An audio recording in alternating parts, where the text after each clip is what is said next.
CUT UG का exam 3 section में conduct कराया जाता है। पहला सेक्शन लैंग्वेज का होता है, दूसरा सेक्शन डोमेन स्पेसिफिक होता है और तीसरा सेक्शन जनरल टेस्ट होता है। हम ये लेक्चर सीरीज स्टार्ट करने के लिए जा रहे हैं, तो इस लेक्चर सीरीज के अंदर हम जनरल टेस्ट के बारे में देखेंगे।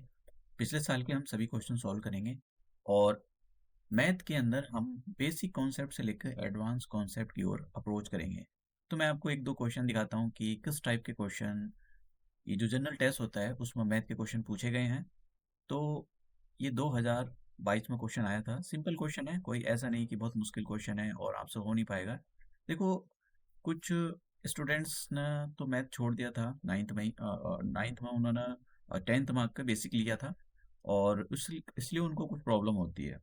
तो कुछ के पास मैथ था, तो उनको हो सकता है ये फॉर्मूलाज वगैरह याद हों अच्छे से। देखो, सबसे बड़ी प्रॉब्लम होती है जो गवर्नमेंट स्कूल के बच्चे होते हैं उनके साथ में सबसे बड़ी प्रॉब्लम ये होती है कि उनके बेसिक कॉन्सेप्ट क्लियर नहीं होते हैं। प्राइवेट वाले जो बच्चे होते हैं उनके साथ भी, जो प्राइवेट स्कूल सीबीएसई में पढ़े हुए होते हैं उनके साथ भी, जिनको हम इंग्लिश मीडियम बोलते हैं, उनके साथ भी बहुत बड़ी प्रॉब्लम होती है। लेकिन वो मतलब प्राइवेट स्कूल में एज़ कम्पेयर टू द सरकारी स्कूल अच्छी पढ़ाई होती है, तो उनको काफ़ी सारी चीज़ें सिखाते हैं, तो वो बहुत जल्दी इन सारे फ़ॉर्मूलाज़ से अवेयर हो जाते हैं कि उनको पता होता है कि ये कौन-कौन से फ़ॉर्मूलाज़ हैं। लेकिन गवर्नमेंट स्कूल के जो बच्चे होते हैं, उनको नहीं पता होता ए प्लस बी का होल स्क्वायर। तो हम यहाँ पर वही सारी चीज़ें, जिसको आता है अच्छी बात है, वो सीधे डायरेक्ट क्वेश्चन कर सकता है, जिसको नहीं आता है, वो अपने सबसे पहले कॉन्सेप्ट क्लियर करे और फिर उसके बाद में क्वेश्चन को ट्राई करे। तो सबसे पहले हम सारे के सारे मैं यहाँ पर फ़ॉर्मूलाज़ लिखूँगा। अब एक और जो इन्फॉर्मेशन है, मैंने यहाँ पर जो पूरा ये जो जनरल टेस्ट है, इसको जनरल एप्टीट्यूड टेस्ट भी बोलूँगा मैं। तो मैंने यहाँ पर टॉपिक वाइज़ इसको जो है कवर किया है। जैसा कि सिम्प्लिफिकेशन में मैंने अलजेब्रा के वो टॉपिक किए हैं जिनको सिम्प्लीफाइड किया जाता है। उसमें ज़्यादा आपको दिमाग लगाने की ज़रूरत नहीं, कुछ फ़ॉर्मूलाज़ याद होने चाहिए, बेसिक कैलकुलेशन आपकी ठीक होनी चाहिए, आप कर सकते हो। फिर एक टॉपिक को मैंने परसेंटेज में डिवाइड किया है, क्योंकि इससे क्वेश्चन पूछे जाते हैं एक रेशियो प्रोपोर्शन में, तो अलग-अलग टॉपिक में मैंने इन सारी चीज़ों को डिवाइड किया है। और कुछ problem based on the age and और एप्लीकेशन होती हैं, जैसे कि ट्राइंगल से रिलेटेड, सर्कल से रिलेटेड आपसे क्वेश्चन पूछ सकता है। तो ऐसे बहुत सारे टॉपिक हैं, तो हम सारे टॉपिक के पिछले साल के क्वेश्चन देखेंगे, उनके कॉन्सेप्ट देखेंगे और डिटेल से कवर करेंगे। अब सबसे पहले मैं आपको यहाँ पर सारे फार्मूलाज लिखा देता हूँ, उसके बाद में देखो, फार्मूलाज अगर आपको नहीं है तो कहीं ना कहीं इसमें आपको बहुत बड़ी प्रॉब्लम होने वाली है, क्योंकि ये सारा का सारा खेल जो है फार्मूलाज का है सिंप्लीफिकेशन के अंदर। तो पहला जो फार्मूलाज है, आपको मोस्ट ऑफ जो स्टूडेंट्स है इसके बारे में पता भी होगा, जिनको नहीं पता है आप वो उसको राइट डाउन कर सकते हैं, क्योंकि मैं यहाँ से बेसिक से लेकर एडवांस की ओर सारे क्वेश्चन आपको कराऊंगा, सारे कॉन्सेप्ट क्लियर कराऊंगा, जितने भी कॉन्सेप्ट पर आपके क्वेश्चन बनते हैं वो सारे क्लियर कराऊंगा। तो इस ये फॉर्मूला होता है A square plus B square plus 2ab। ये हमारे पास एक फॉर्मूला होता है। एक और फॉर्मूला हमारे पास होता है ए माइनस बी का whole square. A minus B का होल स्क्वायर का formula A square plus B square minus 2ab। ये आपने जनरली आपने सभी ने ये फॉर्मूलाज देखे हैं, लेकिन इन दो फॉर्मूलाज को अगर मैं कंबाइन कर दूं या एक दूसरे में से सब्ट्रैक्ट कर दूं तो दो नए फॉर्मूलाज निकलते हैं। तो ये फॉर्मूलाज यूज होते हैं। वो दो फॉर्मूलाज क्या हैं? एक तो ये है ए प्लस बी का whole square plus A minus B का होल स्क्वायर इक्वल टू 2, और ब्रैकेट के अंदर लिखो A square plus B square bracket close. एक तो नया फॉर्मूला ये निकलता है इनसे। एक और फॉर्मूला निकलता है, वो कौन सा है? ए प्लस बी का whole square minus a minus B का whole square equal to 4ab। तो ये जो दो नए फॉर्मूलाज, इनको ही कंबाइन करके निकलते हैं। एक बार इन दोनों को प्लस कर दो, इसको और इसको प्लस कर दो, तो ये आपके पास ये पहला वाला फॉर्मूला निकल जाता है, और दोनों को अगर एक दूसरे में से माइनस कर देते हैं तो हमारे पास दूसरा वाला फॉर्मूला निकलता है। तो आपको ये फॉर्मूला प्लस करने माइनस करने वो नहीं आने चाहिए, ये सीधे डायरेक्ट फॉर्मूलाज आने चाहिए आपको। अब एक और फॉर्मूला होता है, बड़ा सा फॉर्मूला होता है, तो उस फॉर्मूले से भी पहले हम एक फॉर्मूला लिख लेते हैं छोटा सा। ये आपने पढ़ा होगा, ये A square minus B square equal to A plus B और ए माइनस बी। ये काफ़ी सिंपल फार्मूलाज हैं, मैं यहाँ पर बिल्कुल बेसिक से स्टार्ट कर रहा हूँ। बड़ा सा जो फार्मूला है वो हमारे पास ये होता है ए प्लस बी प्लस सी का होल स्क्वायर। तो इसका फार्मूले का भी सरफेस एरिया और उसके अंदर क्यूबॉइड जो होता है उसके वहाँ पर सरफेस एरिया निकालने के लिए इसका फार्मूले का यूज़ किया जाता है। तो ये आपको अच्छे से आना चाहिए। आप एक A4 साइज की जो कॉपी होती है या पेपर होता है, आप उस पर ये सारे फार्मूलाज लिख सकते हो। यहाँ आपके पास ऑलरेडी लिखे हुए हैं, तो आप इनको लिखने की कोई ज़रूरत नहीं है। A square plus B square plus C square और यहाँ पर 2ab plus 2bc plus 2ca। फिर हमारे पास क्यूब का भी फॉर्मूला होते हैं कि क्यूब के कितने फॉर्मूलाज होते हैं वो भी हम सारे लिख लेते हैं। तो हमारे पास क्यूब का एक फॉर्मूला तो यही होता है a प्लस बी का whole cube equal to a cube plus B cube plus 3ab और ब्रैकेट के अंदर a प्लस बी। इनमें बहुत कंफ्यूजन होती है इसलिए इनको बार बार आपको प्रैक्टिस करना है। एक होता है a माइनस बी का whole cube equal to a cube, यहाँ पर माइनस होता है minus B cube minus 3ab और ब्रैकेट के अंदर a माइनस बी।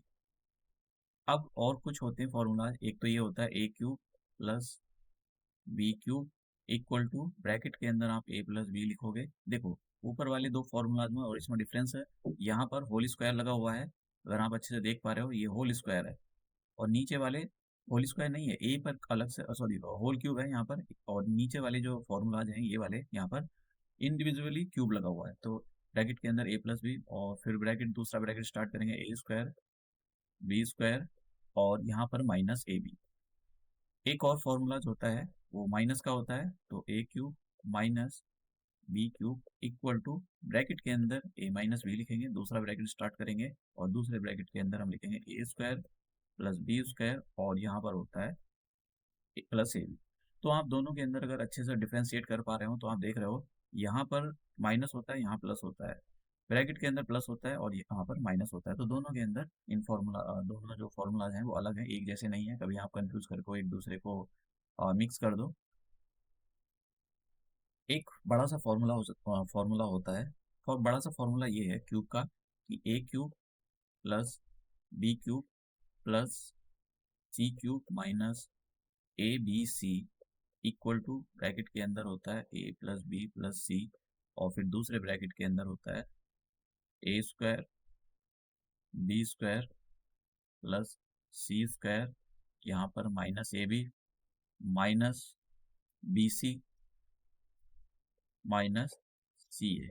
ये हमारे पास फॉर्मूला होता है बड़ा सा। अब यहाँ पर इसमें कुछ कंडीशंस होती हैं, अगर किसी भी वजह से ये ए प्लस बी प्लस सी की वैल्यू जीरो हो जाए, तो देखिए इसकी जगह आप ए प्लस बी प्लस सी की जगह जीरो रखोगे तो पूरा सिस्टम जीरो हो जाएगा।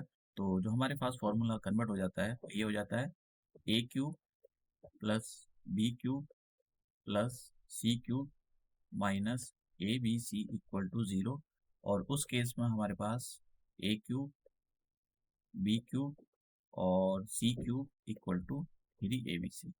तो ये जो फॉर्मूला बना इसको आप डायरेक्ट यूज कर सकते हो। पहले आपको ये चेक करना पड़ेगा, मैं अभी आपको क्वेश्चन सॉल्व करके दिखाऊंगा कि कैसे है। पहले आपको ये चेक करना है कि ए प्लस बी प्लस सी की वैल्यू जीरो तो नहीं है, अगर जीरो है तब आप डायरेक्ट इस फॉर्मूले का डायरेक्ट यूज करोगे। जैसे सी यू टी 2022 में ये क्वेश्चन पूछा गया था, तो इसी पर बेस है। तो यहाँ पर इसी फॉर्मूलाज पर बेस है। ए की वैल्यू यहाँ पर कितनी है, ए की वैल्यू है 25 और बी की वैल्यू है यहाँ पर -29, सी की वैल्यू है यहाँ पर 4।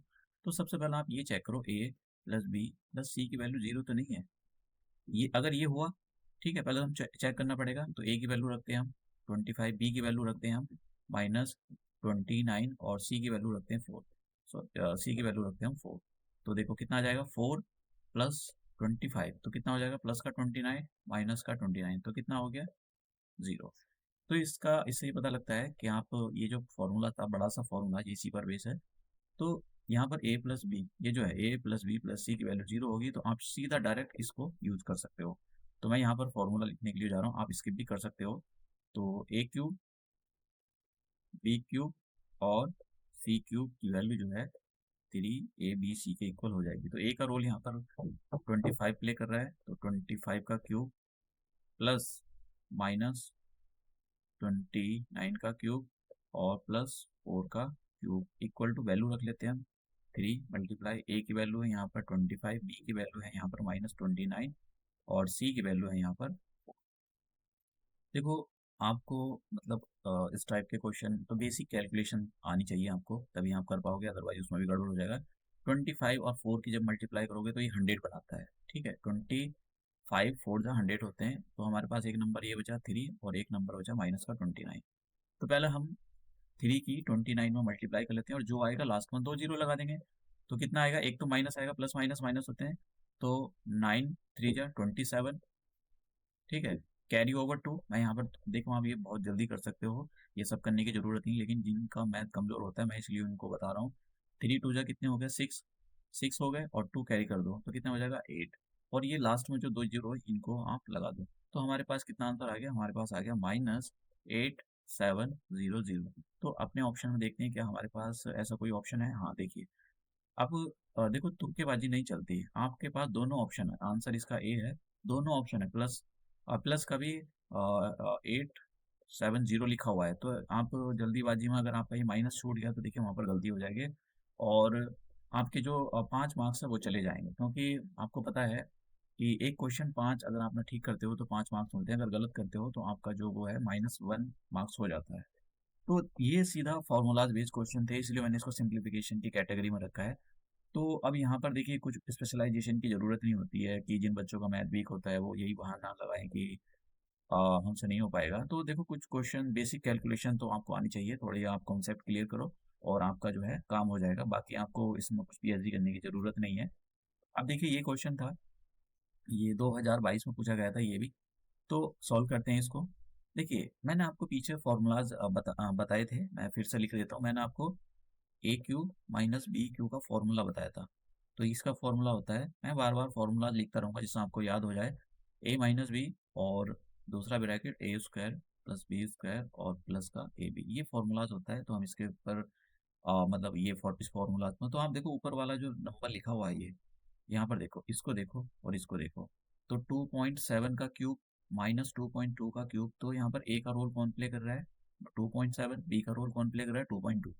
तो आप जो है नीचे वाले नंबर जो लिखा हुआ है फ्रैक्शन में उसको ऐसे ही चलने देना, और ऊपर वाले नंबर, ऊपर वाले में ये वाला फॉर्मूला अप्लाई कर देते हैं, तो कितना आ जाएगा, 2.7 माइनस का साइन लगाओ, 2.2 एक ब्रैकेट में क्लोज करो, दूसरा ब्रैकेट स्टार्ट करो, तो दूसरे ब्रैकेट में क्या लिखा जाएगा, ए स्क्वायर, ए स्क्वायर का मतलब हो गया 2.7 का स्क्वायर, फिर प्लस लगाओ, बी स्क्वायर का मतलब हो गया 2.2 का स्क्वायर, फिर माइनस का साइन प्लस का साइन लगाओ, प्लस का साइन लग गया, उसके बाद में दोनों की मल्टीप्लाई करो, दोनों की मल्टीप्लाई का मतलब 2.7 मल्टीप्लाई 2.2, एक ब्रैकेट को क्लोज कर दो, और जो नीचे नंबर लिखा हुआ था उसको लिख लो।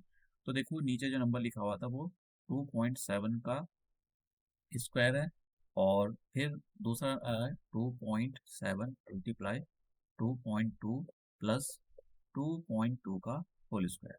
तो अगर आप इसको देख पा रहे हो और ये जो ब्रैकेट लिखा हुआ है इसको देख पा रहे हो, तो ये दोनों के दोनों एक ही जैसे हैं। अगर आप अच्छे से इसको आपने रिकग्नाइज किया है, तो ये देखिए, ये वाला जो ब्रैकेट के अंदर लिखा है, ऊपर जो ब्रैकेट लिखा हुआ था और नीचे जो ब्रैकेट लगा हुआ है, ये दोनों सेम चीज़ें, तो इसकी वजह से पूरा पोर्शन कट जाएगा। तो अब हमारे पास क्या बचा, अब हमारे पास 2.7 माइनस 2.2 बचा, और सिंपल सा है, आपको डेसिमल में सब्ट्रैक्ट ऐड करना चाहिए, आना चाहिए। जब भी डेसिमल को ऐड और सब्ट्रैक्ट करते हैं तो उसका तरीका ये होता है, डेसिमल के नीचे डेसिमल लिखो, और जो डिजिट राइट में आ रही है उसको राइट में लिख दो, जो लेफ्ट में आ रही है उसको लेफ्ट में लिख दो, तो हमारे पास कितना आ जाएगा 0.5। तो आंसर कितना आ गया हमारे पास 0.5। अगर आप देख पा रहे हो तो आंसर इसका बी हो गया। देखिए उसने सी में भी दिया हुआ, सी में क्या दिया हुआ है, 0.05। तो जल्दी जल्दी में ये नहीं करना है कि आपको अरे यार ये तुक्केबाजी, नहीं, देखो सिंपल क्वेश्चन है, अगर ये गलत हो गया तो इसका मतलब फिर आपका कुछ नहीं हो सकता है, क्योंकि इससे सिंपल कुछ नहीं हो सकता है। नेक्स्ट क्वेश्चन, ये क्वेश्चन जनरल एक्चुअली, ये जो एक रीजनिंग का क्वेश्चन है, लेकिन हम यहाँ पर अपनी रीजनिंग लगाते हैं और सॉल्व करते हैं कि आप देखो, आप जो है बहुत अच्छा स्कोर कर सकते हो, और जो सेंट्रल यूनिवर्सिटी, जैसे बहुत सारी यूनिवर्सिटी, बनारस यूनिवर्सिटी है, डीयू हो गया, इनमें अपना जो है सीट सिक्योर कर सकते हो, ये बहुत अच्छी यूनिवर्सिटी होती हैं। और बस करना क्या है कि आप बेसिक कॉन्सेप्ट जो भी हैं आपके उनको तैयार रखो, और पिछले साल के क्वेश्चन लगाते जाओ, थोड़े एक्स्ट्रा क्वेश्चन कर लो तो आपका काम हो जाएगा, आपको पीएचडी करने की जरूरत नहीं है। तो हमारे पास जो क्वेश्चन है वो उसमें क्या है कि ए स्टार लगा रखा है इसने, जो भी हो सकता है, क्रॉस हो सकता है, कुछ भी हो सकता है, और ये पैटर्न है एक 3a माइनस का 4b। अब वो कह रहा है कि भाई आप 3, ये यहाँ पर ये दिया हुआ है 3 स्टार 4, इसकी वैल्यू निकालो। तो इसका मतलब ये हुआ, ये जो 3 है ये ए का रोल प्ले करेगा, ये जो 4 है ये बी का रोल प्ले करेगा, तो हम इसमें पैटर्न में रखते हैं वैल्यू। तो 3 मल्टीप्लाई 3 माइनस 4 मल्टीप्लाई 4, तो करोगे कितना आ जाएगा, 9 तो कितना आ गया, आप सॉरी 16, आप 16 में से 9 को सब्ट्रैक्ट करो तो कितना आ जाएगा, ये आपको अच्छे से आना चाहिए। एक तो माइनस का आएगा, पहली बात तो ये आपको पता होना चाहिए क्योंकि यहाँ पर माइनस वाला बड़ा है। दूसरा 16 में से आपको 9 कम कम करने आने चाहिए क्योंकि इससे बेसिक कुछ नहीं हो सकता है, तो कम करोगे तो आपको कितना आ जाएगा, 7। तो आंसर हमारे पास कितना आ गया, -7। तो देख रहे हो आप, बी ऑप्शन इसका आंसर है। अब ये सारे के सारे पिछले साल पूछे गए थे तो आपको ये पता होना चाहिए। अब देखिए ये क्वेश्चन था, तो देख सॉल्व करते हैं इसको हम कि क्या क्या क्वेश्चन है और क्या मुश्किल है क्या इजी है।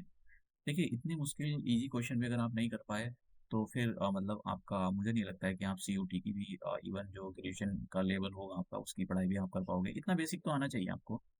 तो पहला हम देखते हैं, मैच द फॉलोइंग करना है। तो पहला हमारे पास जो ए है इसको सॉल्व करते हैं हम। सॉल्व कैसे करना है, जैसे ये लिखा हुआ है हमारे पास 2x-4 इक्वल टू 2 - x। तो हम यहाँ पर ट्रांसपोजिंग का कमाल है। ट्रांसपोजिंग का कमाल का मतलब जो वेरिएबल है उनको एक साइड कर लो और जो कांस्टेंट है उनको एक साइड कर लो। जैसे टू टू को सॉरी ये जो -x है मैं इसको ट्रांसपोज करके इधर ले आता हूँ और -4 को ट्रांसपोज करके इधर ले आता हूँ। और आपको पता है ट्रांसपोजिंग में साइन चेंज हो जाते हैं। साइन साइन चेंज होने का मतलब ये होता है कि जो 2x है ये कहीं नहीं गया है। -x को राइट से आप लेफ्ट में हटाओगे तो इधर आपके प्लस का हो जाएगा। और ये जो 2 है इसको ऐसे लिखो, ये जो इधर राइट में ये लेफ्ट में -4 है, इधर आकर कैसा हो जाएगा, प्लस का 4। तो कितना आ गया, प्लस करो 1 1x और 2x, ये हो जाएगा 3x। 3 की टेबल से 6 को कम कर दो तो कितना जाएगा ये। तो यहाँ पर x की वैल्यू कितनी आ गई, 2। तो ये वाला जो ऑप्शन है ए का, ये हमारे पास सेकंड वाला ऑप्शन है। ठीक है, अभी भी देख लो। देखते हैं कि हमारा ए का सेकंड कौन सा है। तो यहाँ पर एक तो ये खत्म करो, ये नहीं है और ये है बाकी। तो अब अभी दूसरे सॉल्व करते हैं। तो ए ऑप्शन सॉल्व हो गया, बिकॉज ए वाला, बी वाला देखते हैं हम। तो यहाँ पर लिखा हुआ है 7-4x इक्वल टू 0। तो फिर से ट्रांसपोजिंग करेंगे तो 4x को इधर ट्रांसपोज करो। 4x लेफ्ट हैंड साइड में प्लस का है, इधर आने के बाद सॉरी इधर लेफ्ट हैंड साइड में माइनस का है, राइट हैंड साइड में आकर ये आपका प्लस का हो जाएगा। तो x की वैल्यू कितनी आ जाएगी यहाँ पर, ये 4 7 के डिवाइड में चला जाएगा। तो x की वैल्यू कितनी आ गई यहाँ पर, 7/4। तो दूसरे वाले का जो ऑप्शन है, बी वाले का ऑप्शन हो जाएगा थर्ड। तो देखते हैं बी वाले का थर्ड कौन सा है। तो इसकी वजह से बी पहला वाला तो ऑप्शन हो गया एलिमिनेशन मेथड से, ये भी खत्म हो गया। तो आपके पास जो आंसर है वो सी बचा है। तो आप देख सकते हो, आगे भी सॉल्व कर सकते हो, आप सी ऑप्शन को भी सॉल्व कर सकते हो। अगर आपको आपको ऐसा नहीं कि आपको सी ऑप्शन, ये डी ऑप्शन से भी स्टार्ट कर सकते हो। पहले आप डी ऑप्शन को सॉल्व कर लो। तो मैं यहाँ पर लिख देता हूँ कि जैसा मेरे पास डी ऑप्शन है, ये वाला डी ऑप्शन क्या था, 2x+3 इक्वल टू x+6। तो इसको x को इधर ट्रांसपोज कर देता हूँ मैं और 3 को इधर ट्रांसपोज कर देता हूँ। तो ये हो जाएगा 2x - x इक्वल टू 6-3। तो 6 में से 3 कम करोगे तो यहाँ पर 3 आ जाएगा। और इधर 2 में से 2x में से 1x गया तो यहाँ पर केवल x आ गया। तो x की वैल्यू 3 आ गई। तो देख सकते हो आप, x की वैल्यू 3 है। तो ये जो ऑप्शन है यहाँ पर, ये जो ऑप्शन है, हाँ ये जो ऑप्शन है इसका डी का हो जाएगा फर्स्ट। तो देखो डी वाले में फर्स्ट यही है। तो आप किसी से भी स्टार्ट कर सकते हो, बस आपको ये ठीक से सॉल्व करना आना चाहिए। अब ये क्वेश्चन पूछा था तो मैं एक बार इसको क्वेश्चन को लिख देता हूँ और फिर आपको सिंप्लीफाइड करके दिखाता हूँ। क्वेश्चन हमारे पास ये है, स्क्वायर रूट के अंदर स्क्वायर रूट काफ़ी दूर तक जा रहा है। यहाँ पर लिखा है 54, फिर माइनस, फिर से स्क्वायर रूट लगाया है उसमें। और आपको ध्यान रखना है कि स्क्वायर रूट कहाँ तक जा रहा है। 20, फिर से स्क्वायर रूट लगाया है और इसने लिख दिया है यहाँ पर 32 माइनस और फिर से स्क्वायर रूट 47। तो स्टेप बाय स्टेप आप इसको सॉल्व करेंगे और देखेंगे। तो सबसे पहले हम, ये जो क्वेश्चन होते हैं इनको अंदर से सॉल्व किया जाता है। अब अंदर से सॉल्व किया जाता है, इसका क्या मतलब होता है, इसका मतलब ये होता है कि आपको ये जो स्क्वायर रूट के अंदर बनना है, इनको अंदर से सॉल्व करना। पहले इसको सॉल्व करेंगे, फिर इसको सॉल्व करेंगे, फिर इसको सॉल्व करेंगे और फिर इसको सॉल्व करेंगे। ठीक है, तो बाकी सारी चीज़ों को आप ऐसे लिखते चले जाओ। तो स्क्वायर रूट लगाओ 54 माइनस, फिर से स्क्वायर रूट लगाओ 20 प्लस, फिर से स्क्वायर रूट लगाओ और 32। माइनस का साइन ये ऐसे कैसे। अब देखिए स्क्वायर रूट 49। तो स्क्वायर रूट 49 का मतलब हो गया 7 × 7। और स्क्वायर रूट से निकालने का तरीका ये होता है, अगर पेयर है मतलब दो एक जैसे आ रहे हैं तो उनमें से एक कोई बाहर आ जाएगा और ये जो ऊपर स्क्वायर रूट लगा हुआ है ये हट जाता है। तो इसका मतलब क्या हुआ, ये जो 47 पर 49 पर स्क्वायर रूट लगा हुआ था, इसकी वैल्यू कितनी आ जाएगी 7। अब ये जो दूसरा स्क्वायर रूट लगा हुआ है ये 32 का है, ना कि वो अ, इस 7 का।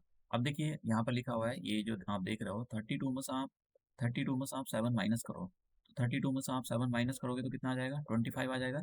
तो इसका मतलब ये हुआ कि इतने को सॉल्व करने से हमारा कितना आ गया, सॉरी ये सॉरी, हाँ, तो इसको सॉल्व करने से, ये वाला पोर्शन को सॉल्व करने से हमारे पास 25 आ गया। तो मैं लिख देता हूँ इसको। तो 54 माइनस 20 प्लस, और स्क्वायर रूट के अंदर कितना आ जाएगा, 25। अब ये जो स्क्वायर रूट है फिर से इसको हटाओ तो कितना आ गया यहाँ पर 5, और 20 स्क्वायर रूट ऐसे ही लगाओ, माइनस 54, और फिर से स्क्वायर रूट लगा दो। ठीक है, अब आप क्या काम करोगे, इन दोनों को सॉल्व करोगे। ये जो स्क्वायर रूट के अंदर 20 और ये 5 लिखा हुआ है, ये लिखा हुआ है, मैं इसको इधर कैलकुलेशन कर लेता हूँ। तो यहाँ पर लिखा हुआ है 20 प्लस 5, तो ये कितना आ जाएगा, स्क्वायर रूट के अंदर 25, और स्क्वायर रूट के अंदर 25 लिखा हुआ है, इसको आप ऐसे लिख सकते हो। तो कितना आ गया हमारे पास, ये 5 आ जाएगा। तो इसको अगर आप बाहर निकालोगे तो ये आ गया हमारे पास 5। तो इसको इतने वाले पोर्शन को सॉल्व करेंगे तो ये 5 आ जाएगा। तो यहाँ पर आ गया 54 माइनस 5। अब देखिए आपको करना क्या है कि -54 में से आपको मैं यहाँ पर डायरेक्ट करके लिखता हूँ, -54 में से आप 54 में से आप -5 करोगे तो आपका कितना बचाएगा, ये 49 आ जाएगा। और फिर 49 के आप जो फैक्टर कर लो, 7 मल्टीप्लाई 7, तो कितना आ गया हमारे पास आंसर 7। तो आंसर कितना आ गया हमारे पास, 7 आ गया। तो इसका जो आंसर है वो 7 है। ये आंसर है इसका, सेकंड वाला। तो सिंपलीफाइड वाले क्वेश्चन आसान होते हैं, इजी होते हैं, आप अपना अच्छा स्कोर इसके अंदर बढ़ा सकते हो। लेकिन कंडीशन यही है कि अगर आपके बेसिक कॉन्सेप्ट अच्छे से क्लियर है तब आप इसके अंदर बहुत अच्छा स्कोर कर सकते हो। तो अब ये मैं आपको अपने जो टेलीग्राम चैनल है उस पर ये पीडीएफ वगैरह अपलोड कर दूंगा, आप वहाँ से उसको डाउनलोड कर सकते हो। तो हम ये आज का लेक्चर यहीं समाप्त करते हैं, और नए लेक्चर में हम मिलेंगे।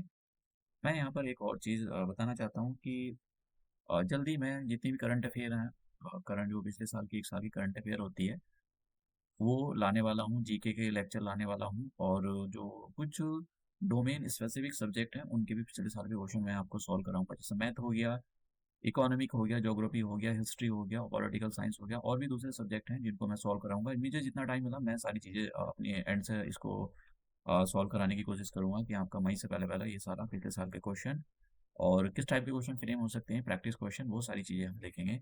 तो अब हम अपना जो लेक्चर है उसको यहीं समाप्त करते हैं और मिलते हैं अपने नेक्स्ट लेक्चर में।